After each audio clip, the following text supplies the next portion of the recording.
Hi there, I'm Rage Against the Game. This here is River. That there is Anara.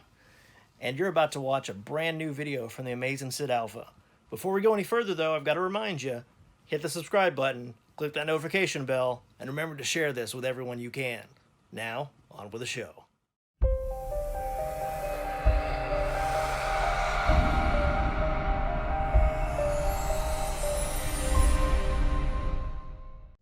Ladies and gentlemen, I am SidAlpha, and there's been so much news flying about with G2A, I can scarcely keep up with it all, as I have developers sending me information, I have other news sites sending me information in a rather unexpected exhibition of cooperation and solidarity, and I have G2A continually and unendingly putting both feet so far down their respective throats that it's making even innocent bystanders choke. And while I myself have no love whatsoever for G2A, I rather enjoyed sitting back and watching them conveniently turn everything they touch into crap yet again, but I realized there would be no way for me to be able to compile everything into one video without significant time and effort, so I decided to start taking their actions in a more piecemeal fashion lest I end up choking myself on the ever-increasing gluttonous buffet of buffoonery laid out before us. I was hoping to have this video out earlier as well, but as I said, real life being an exercise in insanity would be one of the greatest understatements of the year. That said, so far in relation to G2A, we have 3 distinct stories with G2A, and this story has 3 distinct components, and no, I'm not talking about the format. No, I mean there are actually basically 3 different stories all revolving around G2A that are also inextricably tied together, so let's go through and unravel things with just the most recent story to the best of our ability until things die down and we can run through a post-mortem with all things G2A that have occurred over the course of the past week because, my god, it's a lot. But first, a quick reminder of the video format. My regular viewers already know what it is, but for those of you that had forgotten, are otherwise unaware, or simply didn't understand the ebb and flow of my videos in general, here's the basic format in as close to a short summation as I can manage. Step 1, introduction, you know, the part you just listened to. Step 2, information, that's what will be coming up next. And step 3, the opinion, that's what I do after the step that will be coming up next, because if we're going to be damned, let's be damned for who we really are. And step 4, you all subscribe, share this video on them our social media as I become stupidly YouTube famous with millions of subscribers and daily viewers. Everyone understand the format and the part they play in it? Yes, right, good, moving on. Yep, okay, all right, good, yep. So as I said, 3 stories involving G2A. Let's start with one of the most recent, as in the one that happened today recent. This follows off at the back of the other 2 that I will be covering, but we'll save the elegant word picture for the post-mortem breakdown that I'll probably do this weekend. So starting with story 3, 3 being the most recent of 3, as it is the third of 3 stories. Try to keep up. Also, I'll be slightly ripping off a Jim Sterling joke here, so just go with it and you'll be fine. This, the third of 3 stories, but by no means all there is to the story being made up of 3 parts, comes about from Thomas Faust, not that one, a writer for IndieGamesPlus.com, a site that I have totally heard of and was completely aware of its existence prior today, as I am an intelligent and cultured gamer. That's obviously how that works. Oh, and I suppose I should apologize to those people that I'm undoubtedly beginning to irritate the shit out of by now. It's been a day, and I'm obviously blowing off some steam. That's this steam, not that steam. Anyways, Thomas Faust, not that one, posted the following information on his Twitter that allegedly comes from G2A, except it's not that allegedly came from G2A, it did come from G2A, as they themselves confirmed it. That will show in just a moment. In the screenshots that he posted, G2A states, quote, "My name is Adrian, and I represent a global digital marketplace called G2A.com. Our company is one of the biggest and most popular trading platforms in the world. It is a place where buyers and sellers of games and other digital and physical goods meet to make transactions. I'm contacting you because I think your website matches our interests perfectly, and we would like to find out more about publishing and advertising opportunities that you can offer.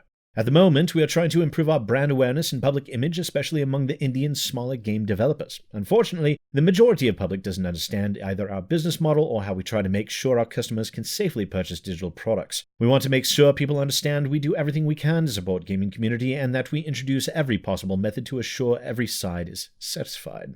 We have written an unbiased article about how selling stolen keys on gaming marketplace is pretty much impossible, and we want to publish it on your website without being marked as sponsored or marked as associated with G2A. It is a transparent and just review of the problem of stolen keys reselling. Below, I attach an excerpt of the article. If you want the full article, just let me know." And as I said, G2A admitted to this when they responded to Thomas Faust, not that one, on Twitter, stating, "These emails were sent by our employee without authorization, for which we apologize to some indie games and the 9 other media outlets he sent this proposal to. He will face strict consequences, as this is absolutely unacceptable." And Thomas Faust, not that one, followed up a few hours later with one additional snippet of information from G2A that read, "If you're interested in publishing the article, please provide me with the pricing and details about your options for such content publication." And that is the basic gist of things from this, the third of 3 stories, but by no means the last that we will hear from G2A in the days to come. And speaking of third, it's time for the third part of this video, the part where I give my opinion. In my opinion, G2A are slime.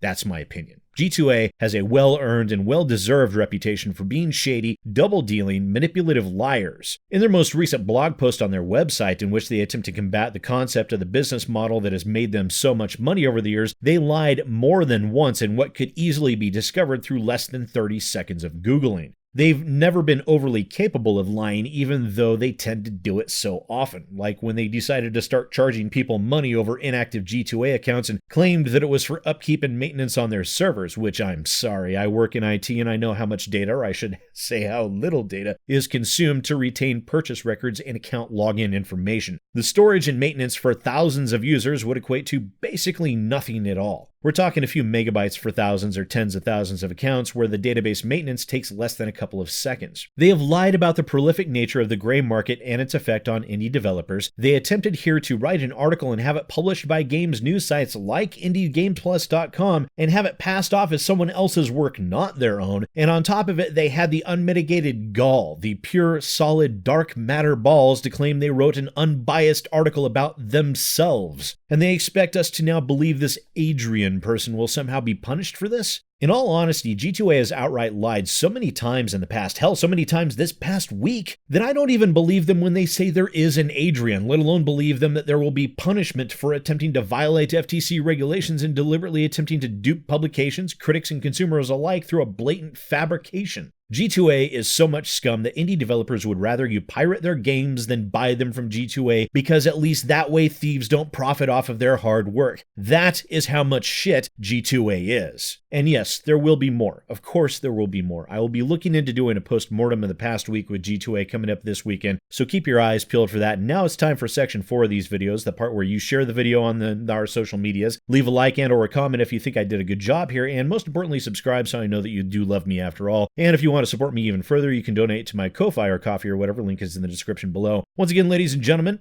I know this is a little bit different than my normal videos, but like I said, I'm of a mood tonight. Once again, ladies and gentlemen, I am SidAlpha, and I'll see you next time.